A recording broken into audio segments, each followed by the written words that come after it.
안녕하세요. 반갑습니다. AP투자연구소의 이정열 전략팀장입니다. 자, 금일은 4월 13일이고요. 현재 시각은 11시 27분을 지나가고 있습니다. 대한항공이고요. 코드번호 003490입니다.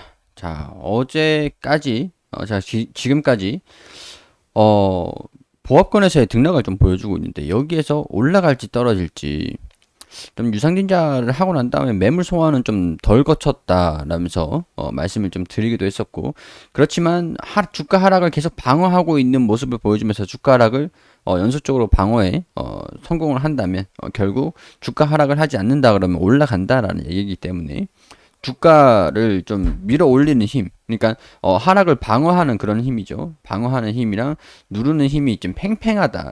이게 줄당기기 하는 것처럼 위로 당기고 밑으로 당기고 밀고 서로 위로 밀고 밑으로 밀고 하는 그런 힘이 좀 팽팽하게 유지가 되고 있었는데 어제 살짝 빠지는 모습을 좀 보였습니다. 빠지는 모습을 보였는데 여기서 뭐 이탈하는 흐름들을 보였다라고 하기에는 좀 애매한 상황들이기 때문에 시장에 대한 흐름들도 어느 정도 있었고 반등을 좀 할 수 있을 가능성들도 아직까지는 여지가 좀 남아 있는 것 같다라고 좀 말씀을 드리기도 했었어요. 근데 오늘 방향성을 좀 결정을 하는 것 같죠. 오늘 여기서 반등이 좀 빨리 나오지 않는 이상이야. 여기 이 마지노선이라고 보거든요.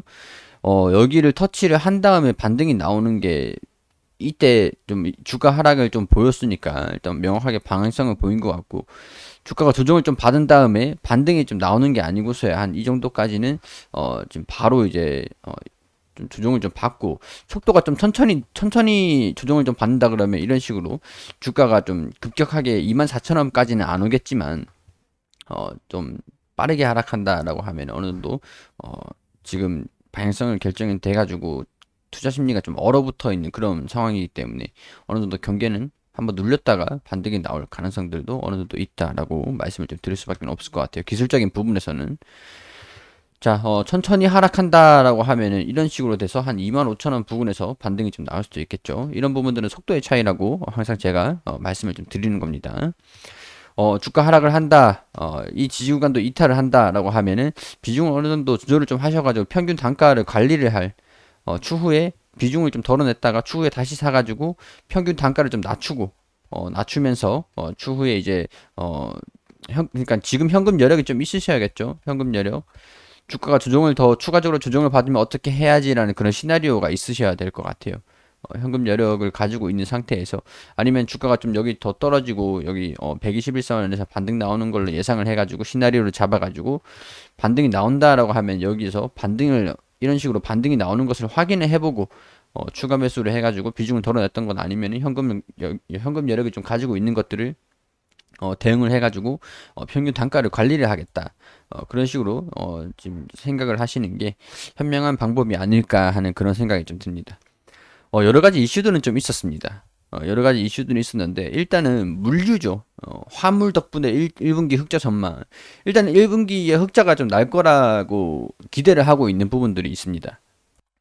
자, 근데 여기서 아시아나가 1분기에 흑자가 날 것이냐, 안 날 것이냐라는 부분들은 좀 지켜봐야 되는 부분들이기도 하겠죠. 아시아나 밑에 저비용항공사, LCC 기업들 같은 경우에서도 지금 아직까지 좀 부진하고 있기 때문에 대한항공이 먹여 살려야 되는 어, 그런 상황이 될 수가 있어요. 그렇기 때문에 이게 다른 대한항공이 인수를 하려고 하는 기업들이 좀 좋은 상황이다, 개선이 되고 있다라고 하는 것 같은 경우에서는 대한항공도 괜찮다라고 할 수 있을 것 같은데, 아싸리 아시아나를 인수를 한다라고 하지 않았던 것 같으면 대한항공이 좀 더 강한 흐름들을 보여줄 수도 있었을 것 같은데, 그것도 아니죠. 아시아나 같은 경우나 아시아나 밑에 저가 항공사들 같은 경우에서도 좀 생각을 해봐야 되는 부분들이기 때문에 영업 손실이 좀 날 것인지 아니면 실적이 흑자가 날 것인지에 대한 부분들이 좀 중요하게 적용이 될 겁니다. 그래서 아시아나 흑자 전망, 흑자가 날 것인가에 대한 부분들은 아직까지 확인이 되진 않은 부분들이에요. 국내 항공사 중 유일하게 흑자를 낸 대한항공이죠. 지난해 대한항공이 유일하게 흑자가 냈으니까 이번에도 1분기까지는 좀 흑자를 유지할 수 있지 않을까라는 부분들은 지배적이지만 아시아나는 유지할 가능성이 큰 것으로 업계에서 보이고 있다라고 하죠. 유지할지 안 할지는 확실하지는 않다. 거의 좀 미지수긴 하다. 근데 가능성은 높다. 그렇게 보고 있는 겁니다. 자, 일단 항공유 같은 경우에서도 일단은 가격이 유가가 올랐기 때문에 유류비 부담이 증가됐죠, 일차적으로. 그렇기 때문에 영업 손실, 똑같은 화물을 똑같은 가격을 받고 이렇게 하더라도 운임료가 증가가 됐기 때문에 유지비가 유류비, 연료비가 증가됐기 때문에 영업이익이 조금 손실될 수 있는 가능성들이 좀 높습니다.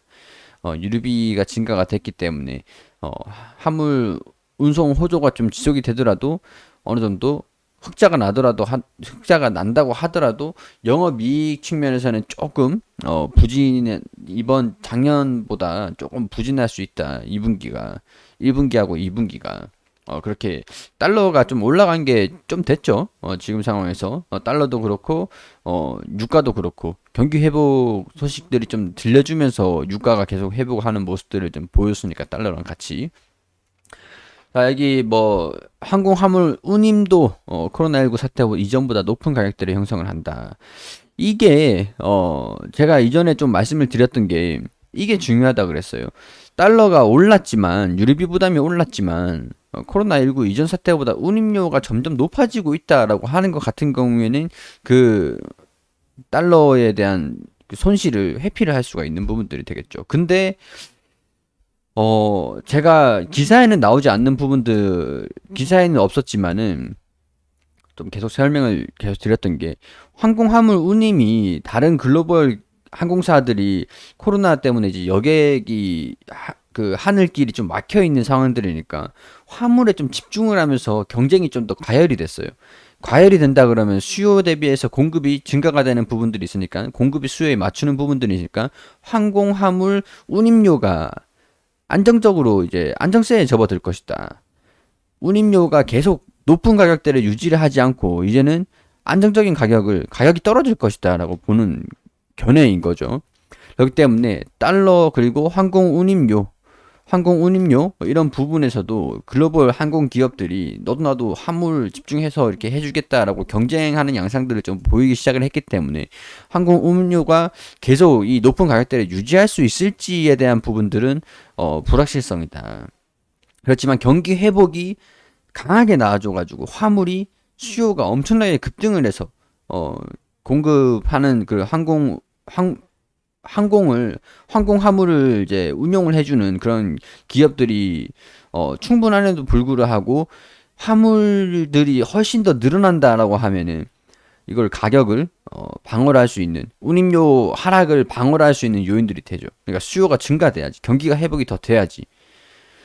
자, 그리고 코로나 때문에 지금 여객을 지금 사실상 못하고 있는 그런 상황인데, 백신 여건이 도입이 되면 이제 여객이 또 지정이 되는지 그런 부분들이 포인트라고 말씀을 좀 드려왔었습니다.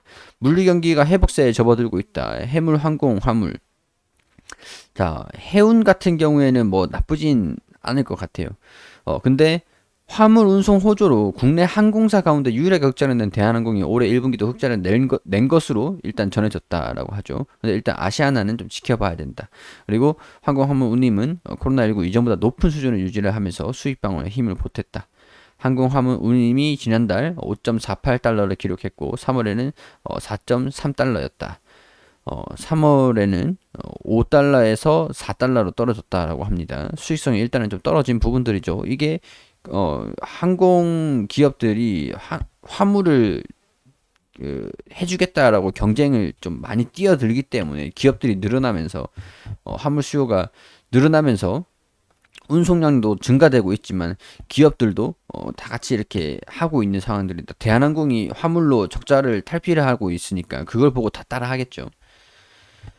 자, 항공화물 수요가 2월 기준 2019년 같은 달보다 9% 늘어나는 등 코로나19 위기에서 회복했을 뿐만 아니라 증가세를 보이고 있고 위기 이전보다 높은 수요로 인해 충분한 공급을 확보하는 것이 항공화물의 주요 과제가 되고 있다. 자, 뭐 여기에서 이 기사가 어제 1시에 기사가 나왔습니다. 어제 1시에 항공화물 운임 3개월 연속 하락을 하고 있다.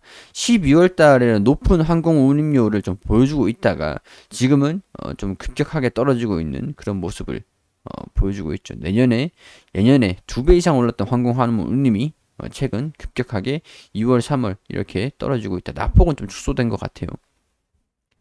운임료가 좀 조정을 받고 있다 보니까 여객 수요가 반등이 요원해지자 항공사들이 생존을 위해 화물기 공급이 늘렸기 때문에 너도 나도 화물 해줄게. 화물기 공급을 늘렸다라고 하는 부분들이죠. 운임 상승 효과를 톡톡히 봤던 대한항공과 아시아나항공이 2분기부터 실적에 부정적인 영향을 받을 가능성들이 커졌다라고 하죠. 대한항공은 괜찮아요. 대한항공은 괜찮은데 아시아나항공이 그렇다라고 하면은 대한항공이 아시아나항공을 인수를 함으로써 하기 위해서 돈이 좀 더 자금이 좀 더 필요한 부분이 되지 않을까 그런 것들이 좀 걱정이 된다라고 하는 것들이죠. 운임이 감소하는 이유는 최근 화물기 공급이 증가됐기 때문이다라고 이렇게 얘기를 합니다. 적자를 최소화하기 위해서 화물 산업을 강화를 했다라고 하죠.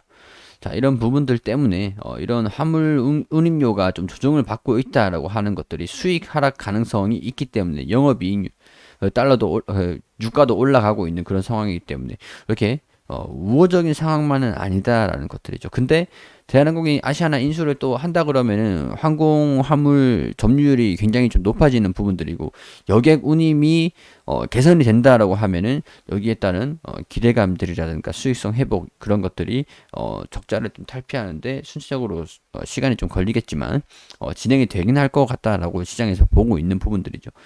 결국에는 시간이 좀 필요한 부분들이고 이런 소식들이 실적이 2분기는 좀 부진할 수도 있겠다 이전보다는 못하겠다라는 소식들이 좀 나와주는 상황들이기 때문에 주가가 만약에 하락을 한다라고 한다면 어떻게 대응해야지라는 그런 전략적인 시나리오 정도는 좀 가지고 있는 게 좀 낫지 않을까. 지금도 이제 이전에 좀 올라가는 모습을 좀 보여주면서 스프링이 딱 튀어 올라가는 것처럼 그런 움직임 좀 보여줬다면 괜찮을 것 같은데 주가는 하락하면 문제가 되는 거기 때문에 어느 정도 리스크에 대한 대비 정도는 우리가 염두는 해두고 있자. 뭐 그런 식으로 설명을 드릴 수 있을 것 같습니다. 그리고 우리 AP투자연구소에서 김용재 소장님께서 매일매일 무료로 종목을 추천드리고 있습니다. 검색창에 AP투자연구소라고 검색하시면 상단에 홈페이지가 나옵니다. 홈페이지로 들어오셔가지고 여기 무료 추천 종목 게시판에 들어오시게 되시면 매일매일 종목을 추천드린 게시판들이 확인이 되시죠. 자, 여기 4월 9일 금요일 무료 추천 종목 게시판으로 들어오게 되시면 우리 통상적으로 이제 장전에는 뉴욕 증시가 어떻게 진행이 됐는지 설명을 드리고 9시가 되면은 종목을 추천해 드립니다. 원익큐브 현재가 6,200원, 1차 목표가 6,385원, 손절가 5,800원. 그리고 9시 2분에는 시공테크 현재가 6,750원, 1차 목표가 6,950원, 손절가 6,500원으로 대응하시라고 말씀드리고 9시 3분에 한국종합기술 현재가 9,300원 기준 매수가 드렸고 1차 목표가 9,580원, 손절가 8,910원으로 대응하시라고 세 종목 추천드렸습니다. 자, 시공테크 상승을 하면서 이렇게 수익을 드렸고 자, 시공테크 그리고 한국종합기술도 이렇게 차트를 통해서 설명을 또 드리고 자, 여기 보시면 세 종목 추천해 두 종목 수익 한 종목 보유 중입니다. 시공테크 한국종합기술 수익 종목 보유 종목 원익큐브 이게 단타에 대한 그런 개념이다 보니까 매수가 손절가 목표가 잘 지켜주시라고 당부를 이렇게 또 드리죠. 자, 이렇게 유의사항들 안내를 드리고 있으니까 참고를 하셔가지고 반드시 좀 보시길 바라고요. 종목들이 이날 같은 경우에서는 당일 최고가 7,100원을 터치하면서 원익큐브가 14% 그리고 그 시공테크가 상한가를 기록을 했습니다. 그리고 한국종합기술도 16%가량 추천한 뒤에 올라갔고요. 자, 누적 합산 수익률 매일매일 이렇게 종목을 추천드린 내역들을 기록을 한 것들이거든요. 그리고 우리가 물론 이제 손실이 날 수 있으니까 손절가 같은 부분들은 반드시 지켜주시는 거를 권유를 드리고 있습니다. 자, 뭐 우리 단기적으로 수익이 좀 필요하신 분들 같은 경우에 초단타로 빠르게 결론을 짓고 싶다라고 그런 부분들이 필요하다라고 하시는 분들께서는 들어오셔가지고 도움을 받으시면 좋겠죠. 홈페이지 여기 보시면은 일별 월별 이렇게 쭉 결산이 있습니다. 무료 시연 신청도 있으니까 많은 관심 부탁드리겠습니다.